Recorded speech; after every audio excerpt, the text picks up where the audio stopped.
Well, I'm going to be quick to end this first day of the SEBA meeting, the annual SEBA meeting. So let me present you this book, which is a collective book edited by James Whitaker, Chelsea Armstrong, and myself. So first, I want to introduce the editors. The leading one was James Andrew Whitaker. He's a PhD in anthropology from Tulane, and he was postdoc at my lab, LESA, and he's an assistant professor at Troy. And you've seen many pictures of people in the field, and this is a typical picture of an anthropologist in the field. He's not lying in his hammock; he's doing participant observation in the Makushi village.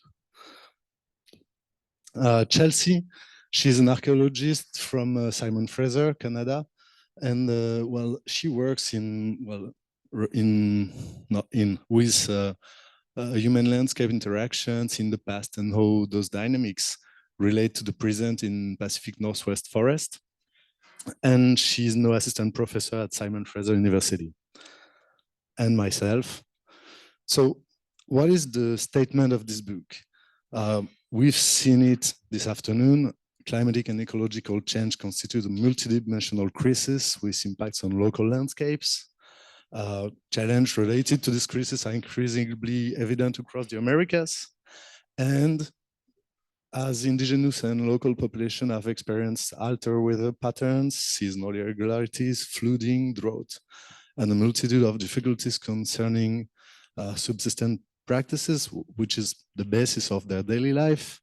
Their response to this challenge have drawn on long-standing relationships with their landscapes and often involve partnerships with allies. And with allies, I mean human beings, non-human beings, and also immaterial beings. Another question is why historical ecology? We're talking about climate, what this has to do with historical ecology. Historical ecology provides a critical framework for understanding the relational processes, articulating human population and landscapes.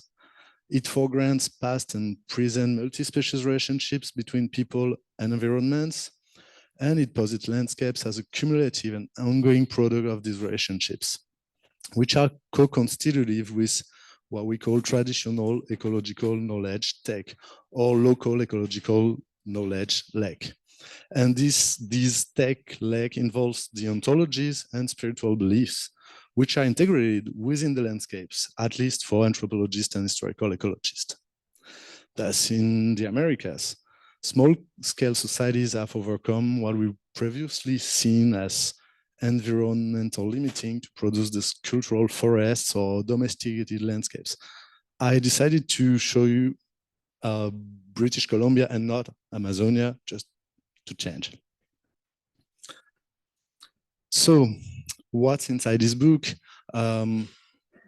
Multidisciplinary science, talking about archaeology, paleoecology, climatology, anthropology, story, ethnoecology, ecology, marine and terrestrial, and spanning from British Columbia up north to Patagonia, up south.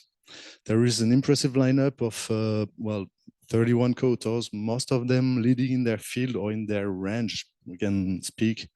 And particularly, we've got a foreword from Bill Ballet, which is the kind of grandfather of Amazonian historical ecology, and a postface of Vicky Reyes Garcia, which is amazing researcher when it deals about local ecological knowledge and climate change. So, in the first 3 chapters, we are mainly dealing with archaeology and paleoecology. And we are trying to understand how sociocultural and demographic shifts at a broad scale over millennia. And this is a point we decided we choose not to stick on the geographical transect in this book.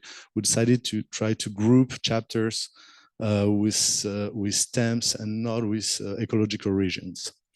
So there is a paper from Stéphane Rostin and Jonas Gregorio, which is kind of a review of geoclimatical and archaeological aspects of climate and environmental change in Amazonia. Maybe super interesting for most of us. A chapter on the Milpa cycle. Milpa is the equivalent of chakra, of Abati for the French-speaking people, between Belize, Guatemala, and Mexico. Well, this Milpa is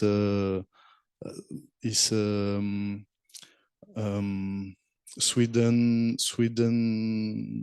and forest gardens.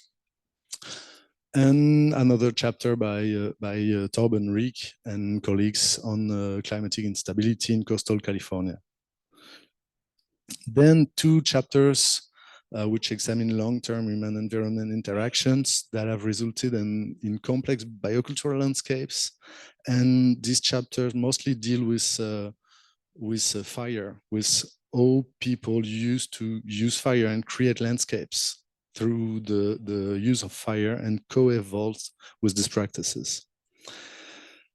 Another chapter is building on relational models within the context of conserving Pewen forests. Pewen is Araucaria araucana, a cultural keystone species for Mapuche people in Argentina and Chile. So this one is from Patagonia, and I really love this one because it posits how the relationships with people evolved through long term and through all the processes from pre-Columbian to today, passing through colonization, European colonization. 3 more chapters which are dealing with responses of local people to crisis. And we start with the role of Tsimshian, Heilsak, and Wikinush people in shaping the structure and function of Pacific Northwest forest. Then we move to the intertidal area, where we see how people manage clam gardens amidst climatic and ecological change over the millennia. These clam gardens are super interesting in the way that they are a way to organize, to how to say that, a construction of people on this intertidal area to help clams to grow, and it helps societies to grow even better. And so there is an interchange, and we can see through centuries how these clam gardens evolved through climate and environmental change, such as rise of the sea level. And the last one, which deals on how people dealt with past climatic crisis in the Caribbean. And lastly, the 3 last chapters emphasize more contemporary local perspectives and ontologies. So in a way, they are more anthropological, and in which concerns climate change and response to environmental change over time in mostly this time in lowland South America. So, well, I will finish right now to remembering you that we already have another book, this Methods in Historical Ecology. I can give you the PDF. It's obviously illegal, but I think it's the best way to make this work, to let's say that, to diffuse this work. And we also had a comic for those who are tired to read in English, but for those who are interested in the last book, you can just flash the QR code and download it for free. So I'm over.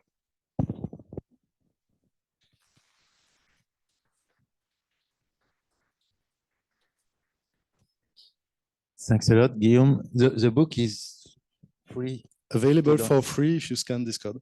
Okay. For a limited period of time? No, it's an open access book. Yeah. So just download it. Any question? No?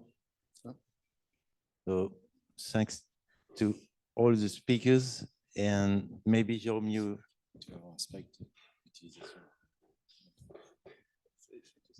Okay. Merci Guillaume.